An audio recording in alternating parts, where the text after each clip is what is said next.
Hello everyone, and welcome back to another Transformers review. As you can see, I'm following on from my pterosaur review with transmetal Tarantulas from the Beast Wars line. Now, this of course was the later Trenchless, after the transmetal explosion recreated a lot of the Transformers of the Beast Wars line and gave an opportunity for the storyline and obviously for Hasbro to rebrand some of the old characters and give them a few other gimmicks. Now, with Transmetal Tarantulas, the main difference obviously being from the original one is the fact that when the Transmetals came out, they were all chromed up and more metallic sort of versions of creatures rather than being a little bit more realistic looking. Now, Trenchless is a fantastic figure. Once I got this in hand, I picked up two from the boot fairs and managed to cobble together a really good and minty sort of version of the toy. The chrome on it's lovely. It's a sort of a goldy bronzy colour, but it is really nice. Picked out with great paint apps with this sort of lime green colour. Really sort of fluorescent green, really, I suppose. The same with the spider's eyes, and of course you do get, with the Beast Wars Transmetals, you do get their names, so you've got Trenchless written on there. Really nice, even details like bits of sort of like mechanical, almost like engine parts there on the sides of the spider, and picked out in silver as well. Now, in itself, it's a great little spider mode. Now, as with all the Transmetals, it did have a third mode, which, if you look underneath, you've got wheels. Now, it's a little bit odd, but it sort of works, even with the cartoon fiction of it. You need to turn the rear wheel round, and it sort of hinges down slightly, so give it clearance, so it'll spin. And then this front wheel, which is also its weapon, which again is nicely got a bit of red chroming done onto the wheel on the sides. That comes forward and just spins round to line up, and you just push it up like so, and then you get a spider bite mode, which doesn't roll too great on a hard surface like this. Probably better suited on carpet and that, which probably is the sort of surface a lot of kids would have been playing with it anyway. But yeah, you get a spider bite mode, which, alright, is not the greatest alt mode, but it is a bit of fun. And at least it is a very good representation of what was done actually in the actual cartoon of it. So yeah, pretty good. I do like that. Now, I was chuffed to bits to find this front wheel from the boot fairs. This was actually pegged onto the arm of one of the figures, and it is the probably hardest part to find for one of these. So I'll give you a little look. It's basically like a little circular saw weapon. But yeah, really nice and really good that I managed to pick that up as well. Now, to transform Tarantulas into his robot mode, first of all, you want to just sort that out, turn that back to normal mode, just for the sake of showing you it from its beast mode really. First things to do, you want to, you want to hinge this whole front mandible part down, so it's like so. You then want to get the rear wheel, you can see this joint, like a zigzag joint. You need to separate the two halves of the rear wheel, like so, getting it all in preparation for its transformation. Then these side parts, which are more like the engine parts, I'll bring that in so you can see a little bit better detail. They pull out to the side, and it's a little bit difficult with the black parts, but there's like a double hinging joint inside there, and that just needs to pull out. And if I show you it from the correct angle, you can see how that's sort of pulled out. Pull those out to the sides to give it clearance. And now with these parts fully extended out to the sides, because now they've got clearance to move forward, push the leg sections with the abdomen of the robot mode down, and that just sort of clips into place. And then of course finish the legs off, you just need to fold the feet down, which are nicely chromed again as well. Obviously this is a place to watch for chrome wear as well, because if a kid's been playing and making him walk along, that's going to suffer with a bit of damage. Anyway, you've now got the main sort of lower half transformed. You then need to bring this centre section, which is the part with the green eyes, down and forward but separate. It unclips as you move it from the two leg sections, so that has to come down on its own, and that has got a double peg joint. If I can get that in the light right, you can just see them there with the light reflecting off them. There's two pegs there and they clip in behind the hinge of the abdomen part with a reassuring little click, and then down inside there you have to just try and get it with a nail very carefully, as not to cause it some paint wear. It's just going to come out. Always the way when you're filming. There you go. And you just pull Trenchless's head up, which again is a great sculpt and very reminiscent of the cartoon. Now this is the little bit which is a little bit complicated. Ignoring the leg sections of the spider legs for the minute, they just sort of need to fold back out of the way in a minute.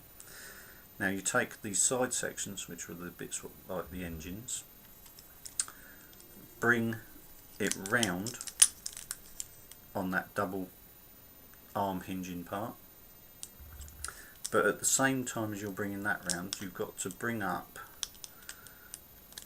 and lift into position these rear wheel sections. Now bringing them up to the side like so gives that the clearance for these arm parts to move round, but as you do, if I can show you this in detail, it is difficult due to the black plastic, but inside, if I do it on this side I think it would be better, inside at the top you can just make out there where the light's showing through it, there's a notch on the inside of this black bit of plastic. Now on the wheel, if that will show up, there is a peg just there. Now you line those two up, and as they fold in together it creates a little clip joint. I'll get the arm out of the way.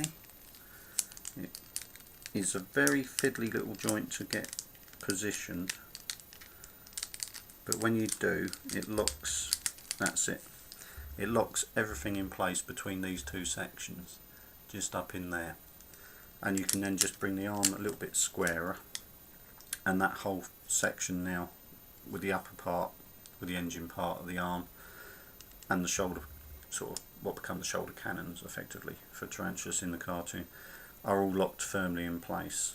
Now I'll just do that again on this side. I don't know again if it's going to pick it out in this light, but it is just at the top there, and you just need to peg it round and it just clips in. Sometimes it does it easy, sometimes it is really fiddly to do, but it does lock it all in. Now with that in place, you still have got the whole of Trenchless's arm movements. You can still move from the shoulder, and you've still got elbow articulation as well, because that part what clips in is actually what the ball joints attach to, so it doesn't restrict the arm in any way. So it is again a very nicely well designed little feature, and locks a lot of those loose parts in position. Now the only parts left to actually transform is you can move the other chromed part back, which would be behind Trenchless's head, so you get proper head clearance there, you don't see that behind, and then just swing these spider parts back like so. They don't really clip in anywhere. I did sort of wonder if they were supposed to go past anything and clip in, but they just sort of sit back, and then you just need to sort of rearrange the spider legs. I tend to do them, it's a little bit, I think this is how they sort of looked in the cartoon, so that you've got almost like a series of legs, almost sort of like sticking up like so. I think that looks the best way of displaying it. And because it does have weird hands, if I show you there, it's almost like I suppose like a claw, dog's claw, almost like the underside of a foot of an animal.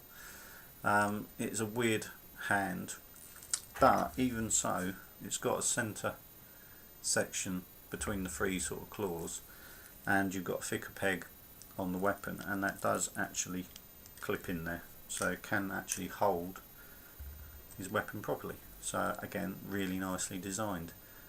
It's a little bit kibbly, let's be honest, that large chrome part is quite a big old lump on the back, but and the spider legs are a little bit, you know, they would have been nicer if they'd have just folded away a little bit more. But you know, you're not buying the figure to look at it from that way anyway, you're looking at it from the front, and in that way it is a really nice figure. Posability is great, you've got ball joints on the hips and the knees, as I said you've got a ball joint on the shoulder, and you've got an elbow articulation in one direction on a pin. Head articulation, as with most of these figures, a little bit limited because of the shoulder for turning, but it is on a ball joint, so you can play around with it a little bit. But yeah, really good.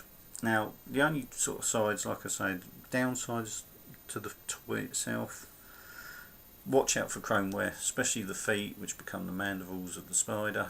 Obviously the large chromed area on the back. The other one what I picked up has paint wear on these eyes, because they're just a paint app on the chest there, so if they get worn off they become like the colour of the chest itself, so it's like a very dark blue, almost black plastic. Again, the same on those paint apps there.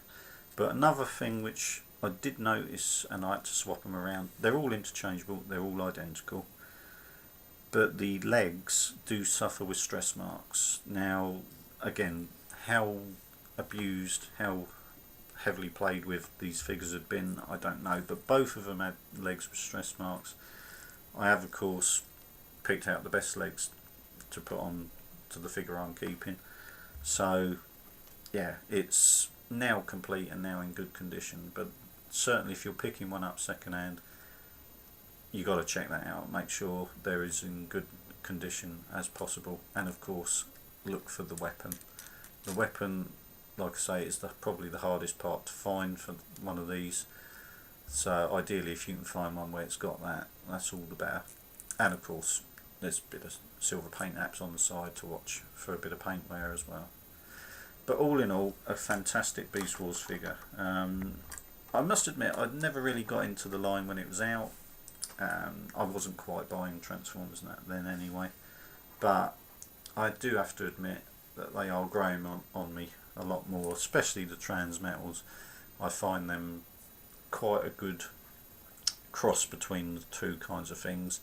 Some of the normal beast ones are a little bit too shell formery for me, but I do find the transmetals have got that kind of the original Dinobot sort of vibe to them, where it's a metallic version of a creature. Anyway, I hope you've enjoyed this review. Please feel free to subscribe and comment, and I shall no doubt see you for another Transformers review or book fair haul. Thanks for watching.